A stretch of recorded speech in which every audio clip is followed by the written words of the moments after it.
La Sainte Bible, traduction, Louis II, 1910 Proverbes. Premier proverbe de Salomon, fils de David, roi d'Israël, pour connaître la sagesse et l'instruction, pour comprendre les paroles de l'intelligence, pour recevoir des leçons de bon sens, de justice, d'équité et de droiture, pour donner aux simples du discernement, au jeune homme de la connaissance et de la réflexion. Que le sage écoute, et il augmentera son savoir, et celui qui est intelligent acquerra de l'habileté. Pour saisir le sens d'un proverbe ou d'une énigme, des paroles des sages et de leurs sentences. La crainte de l'Éternel est le commencement de la science. Les insensés méprisent la sagesse et l'instruction. Écoute, mon fils, l'instruction de ton père, et ne rejette pas l'enseignement de ta mère. Car c'est une couronne de grâce pour ta tête et une parure pour ton cou.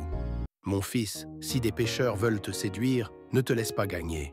S'ils disent « Viens avec nous », dressons des embûches, versons du sang, tendons des pièges à celui qui se repose en vain sur son innocence. Engloutissons-les tout vifs, comme le séjour des morts, et tout entier, comme ceux qui descendent dans la fosse. Nous trouverons toutes sortes de biens précieux, nous remplirons de butin nos maisons. Tu auras ta part avec nous, il n'y aura qu'une bourse pour nous tous. Mon fils, ne te mets pas en chemin avec eux, détourne ton pied de leur sentier, car leurs pieds courent au mal, et ils ont hâte de répandre le sang. Mais en vain jette-t-on le filet devant les yeux de tout ce qui a des ailes. Et eux, c'est contre leur propre sang qu'ils dressent des embûches. C'est à leur âme qu'ils tendent des pièges. Ainsi arrive-t-il à tout homme avide de gain. La cupidité cause la perte de ceux qui s'y livrent. La sagesse crie dans les rues, elle élève sa voix dans les places. Elle crie à l'entrée des lieux bruyants. Aux portes, dans la ville, elle fait entendre ses paroles. Jusqu'à quand, stupides, aimerez-vous la stupidité? Jusqu'à quand les moqueurs se plairont-ils à la moquerie? Et les insensés haïront-ils la science? Tournez-vous pour écouter mes réprimandes. Voici, je répandrai sur vous mon esprit. Je vous ferai connaître mes paroles. Puisque j'appelle et que vous résistez. Puisque j'étends ma main et que personne n'y prend garde. Puisque vous rejetez tous mes conseils et que vous n'aimez pas mes réprimandes, moi aussi, je rirai quand vous serez dans le malheur.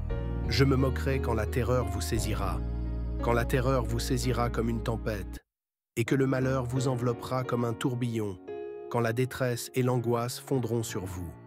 Alors ils m'appelleront et je ne répondrai pas. Ils me chercheront et ils ne me trouveront pas. Parce qu'ils ont haï la science et qu'ils n'ont pas choisi la crainte de l'Éternel, parce qu'ils n'ont point aimé mes conseils et qu'ils ont dédaigné toutes mes réprimandes, ils se nourriront du fruit de leur voix et ils se rassasieront de leurs propres conseils, car la résistance des stupides les tue et la sécurité des insensés les perd. Mais celui qui m'écoute reposera avec assurance. Il vivra tranquille et sans craindre aucun mal.